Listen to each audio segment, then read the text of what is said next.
আসসালামু আলাইকুম। থালা বাসন দেবো, একটু রুটি বানাবো, এই জন্য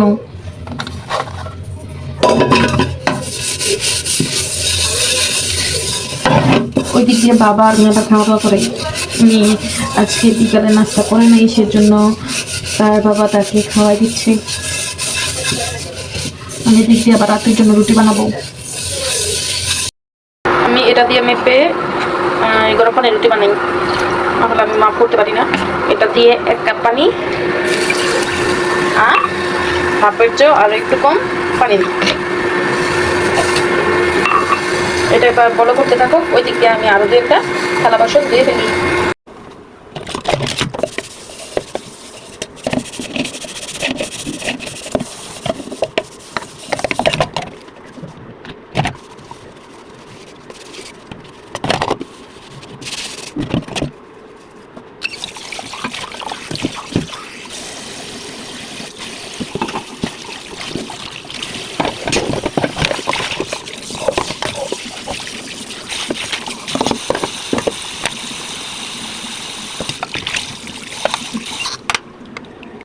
পানিতে বলক উঠে গেছে, এবার এটার মধ্যে আমি লবণ দিয়ে দিব পরিমাণ মতো। এবার আমি এই গ্লাসটা দিয়ে মেপে 2 গ্লাস আটা নেব। মানে ওই গ্লাসটা দিয়ে ঠিক যত গ্লাস পানি নিই ঠিক তার দ্বিগুণ আটা নিই, তাহলে এটা পারফেক্ট হয় আর কি। এরপরেও যদি 19-20 হয় নরম হলে আটা দিয়ে দেই, আর যদি শক্ত হয় একটু হালকা গরম পানি দিয়ে গুঁড়াই নিই। দেখেন আমারটা আজকে নরমও হয় নাই, শক্ত হয় নাই, ঠিকঠাকই হয়েছে মনে হচ্ছে এখনো পর্যন্ত। এই গরম গরম অবস্থায় যদি এটাকে কাই করে নিই তাহলে খুব সুন্দর সফট হবে, কারণ যত গরম থাকবে, গরম অবস্থায় করতে একটু কষ্ট হলেও যদি করে ফেলা যায় তাহলে খুব সুন্দর হয় রুটিগুলো।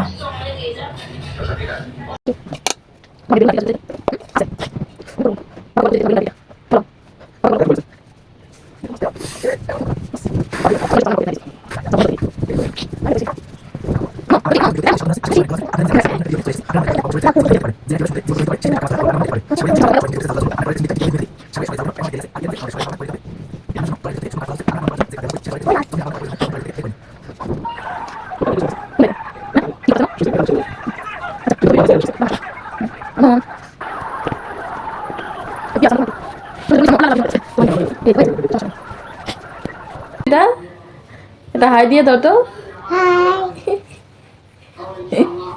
বানাও তো রুটি, বানাও তো।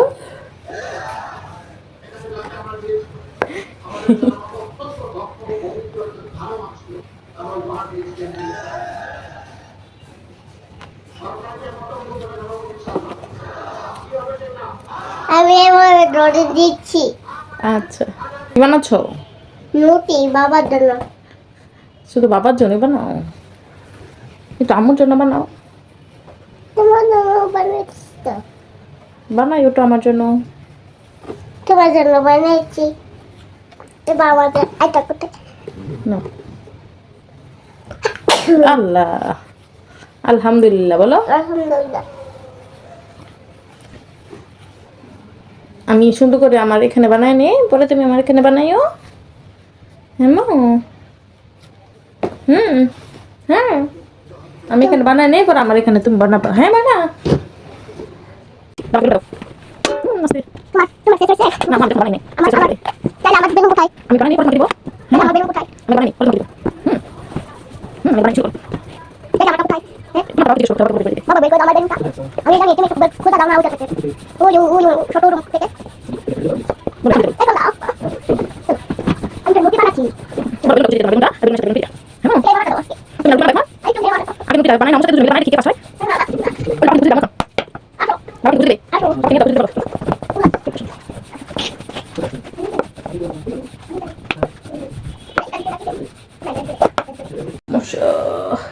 মশা। হ্যাঁ, আমু তুমি কি করো? আমি রুটি বানাই। ও, কয়টা রুটি বানাবা? 2টা।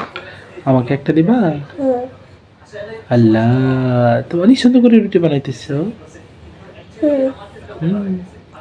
আরো সুন্দর করে। হ্যাঁ, ভেরি গুড। তুমি একটা গুড গার্ল হও। বাবা কি হয় গো?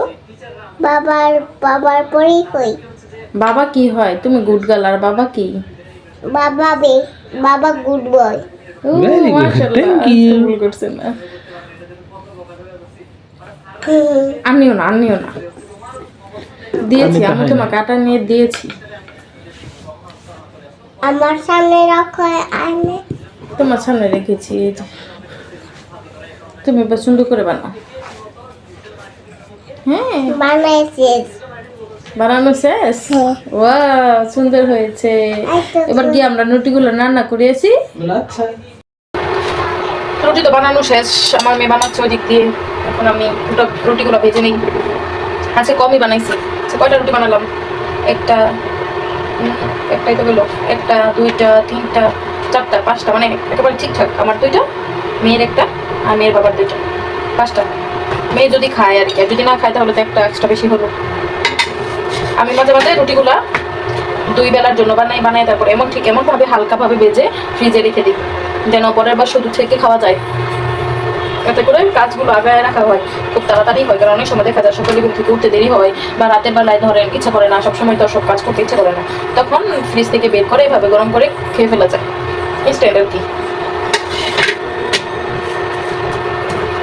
রুটিগুলো কিন্তু শুনতেছি খুব সুন্দর।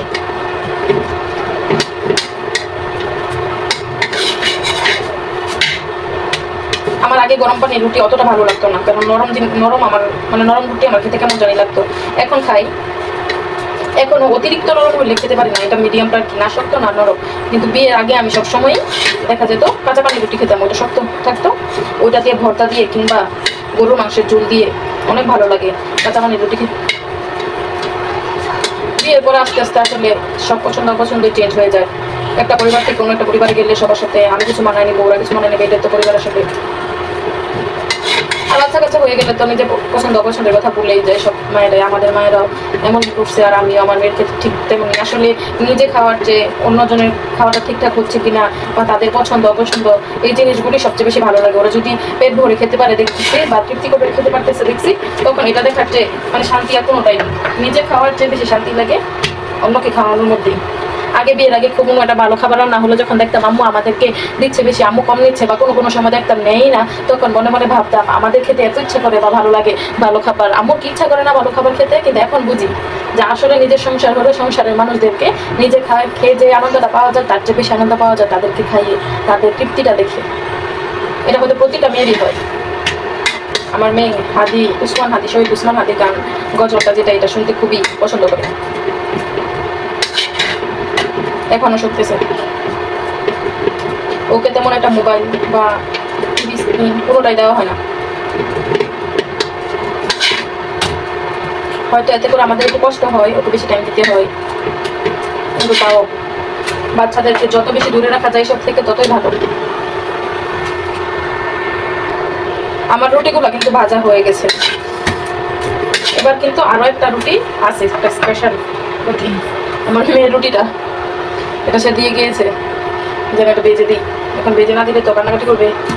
এখন এর মধ্যে আমি আবার এটার মধ্যে লবণ, হলুদ, মরিচ সব কিছু দিয়ে দিয়েছি পরিমাণ মতো। ডিম ভাজবো আর কি, একবার মাখাই নিচ্ছি।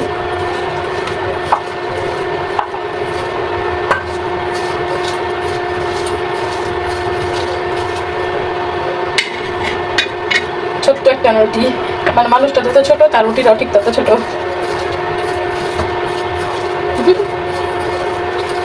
ঠিক কি ওর ব্যাপারটা, তাই না? দেখুন মাখানো হয়ে গেছে। এটা ঠিক যত জোরে জোরে মাখাবেন পেঁয়াজগুলোকে, যত পানি বের করতে পারবেন তত ডিমটা খেতে ভালো লাগে, না হলে কেমন একটা জানি লাগে পেঁয়াজটা। এবার আমি একটা ডিম ভাজার জন্য অল্প একটু রেখে বাকি 2টার জন্য রেখে দেবো। কাঁচামরিচ দিয়েও কিন্তু আমরা ডিম ভাজি, কিন্তু ওই যে আমার মেয়ে খাবে এই জন্য কাঁচামরিচটা দিলাম না। এই যে ছোট্ট রুটিটা, এবার আমি এটার মধ্যে তেল দিয়ে দিব।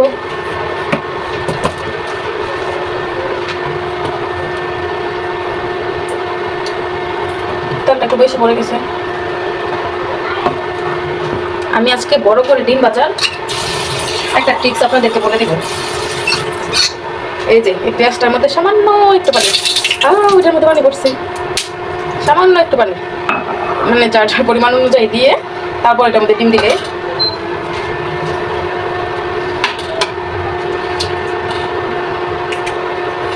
এই যে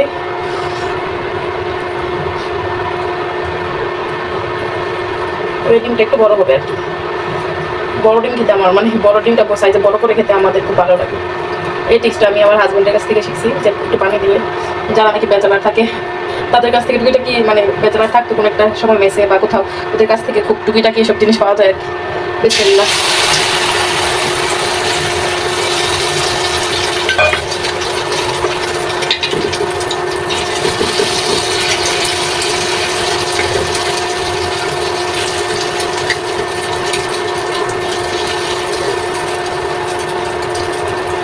ডিমটা বড় হলো, কড়াইটা ঘুরিয়ে ঘুরিয়ে ডিমটা কেটে বড় করে দিই।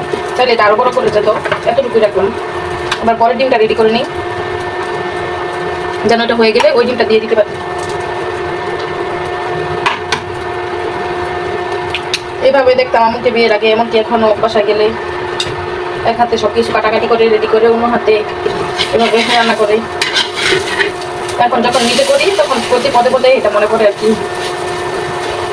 আসলে নিজের সংসারে কাজ করতে খারাপ লাগে না, ভালোই লাগে।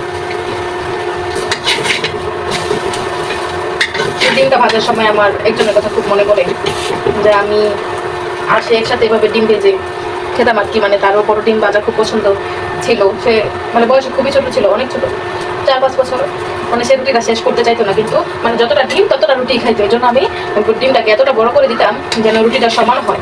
রুটিটা আমি মানে ডিমের সাথে তারপরে সমান সমান করে রোল করে বানিয়ে দিতাম হাতে, যেন পুরোটা রুটি ডিমের কারণে হলেও শেষ করে। আচ্ছা, আমার ডিমটা কিন্তু হয়ে গেছে। ডিমটাকে তুলে নেব। এই যে আরেকটা ডিম দিয়ে দিব। ডিমের মধ্যে যত তেল দিই, ডিম এটাকে ঠিকই খেয়ে ফেলবে। বিসমিল্লাহ।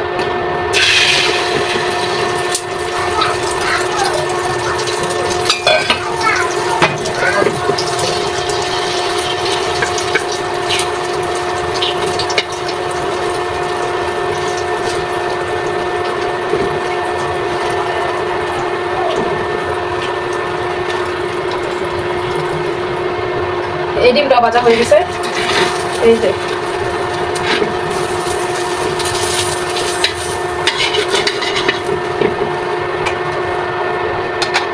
মাশাআল্লাহ। পরের ডিমটা ভেজে নিই।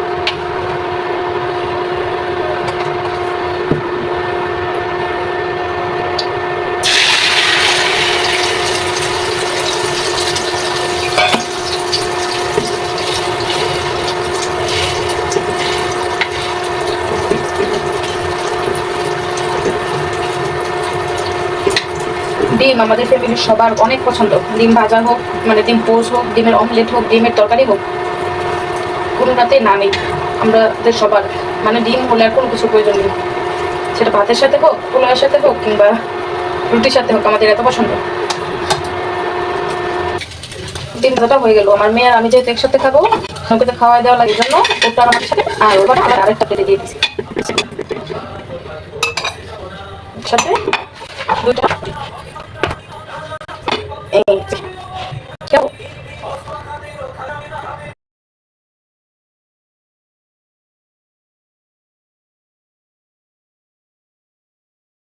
খাবে ওর করে আমার করে না, ছেড়ে দেবো। কি দাও এটা বড় করে লাগাও। এই যে আমি বানাই দিই তোমাকে ছোট্ট একটা রোল নাও।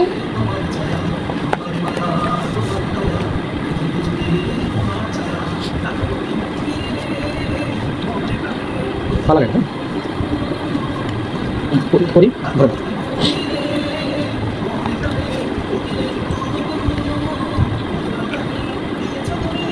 ভালো লাগে না। বইয়ের মধ্যে পালা গাইতে হয়। এই বই কিছু করছো না? একটা বই যে গিফট দিছিল ওই যে ওই যে আমাদের বিয়ের ডেট, যে এই বইটা না, এটা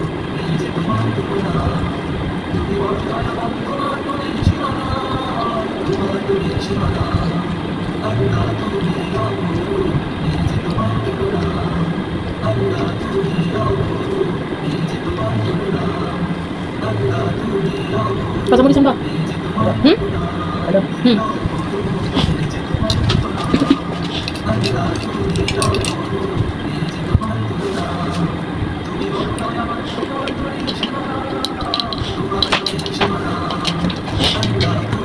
বাবা আবার আমো না করলে ওই কাজটা করতে হয় না। পা দিতে হয় না, পা দিয়ে কেন? হাত থাকতে পা দিয়ে কেন? তুমি একটু পিছনে আসো, একটু পিছনে আসো, একটু পিছনে, একটু পিছনে, এই তো হয়েছে। না, ভালো। ওই পা দিতে হয় না। আমি হাঁটি বাবা একটু করি। তোমারটা শেষ করো মো। মুড়ি হুম হুম, ওটা বলিস না, এটা পেঁয়াজ।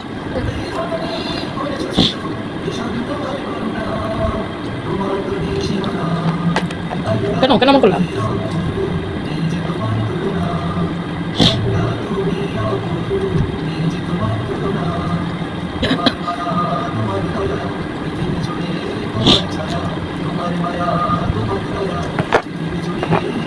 একটু নামো, এই যে একটু বাড়ি তো দেখো আমার রোল খাই। খাবা? এই যে তোমার দিন খাবা? বলো, আসো। আসলে দিতেছি। না না না, ওইটা তুমি চেস করতে পারবে না, ধরতে পারবে না তো। এই যে সুন্দর একটা রোল, হ্যাঁ বড় রোল, সুন্দর করে খাও।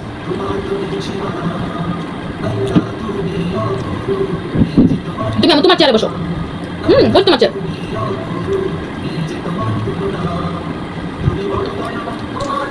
তোমার একটা রোল বানাই দাও। বলো, বলে দেবো। আবার খালি পায়ে। আমার তো মনে হয় ঠান্ডা লাগছে। ঠান্ডা, চিনি হয়েছে তোমার? তাতে জোগাড় করো।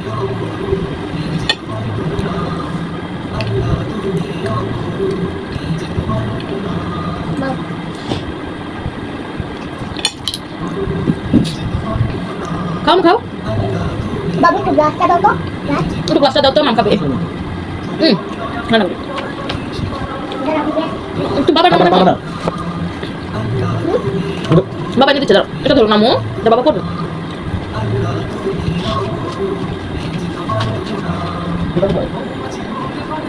রোল খেতে বেশি ভালো লাগে। হাজবেন্ডকে রোল বানিয়ে দিলাম, মেয়েকেও দিলাম, আমিও।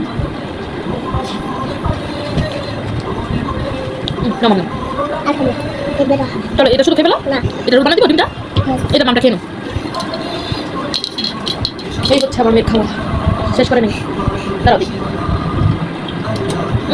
তুমি পারবে না মো, একবার এই তো হচ্ছে না, এই তো হচ্ছে না, হচ্ছে না, হচ্ছে না মো। এভাবে না এইভাবে করতে হয়।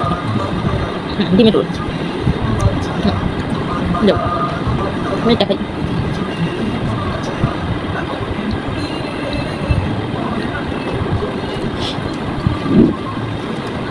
টাকা টাকা না খাও। ঠিক আছে? একটু কিসের? তাহলে দাবা খেলাম। এখানে টাকা পাঠাই, তুমি তো পয়সা না? দোকানে তো আমরা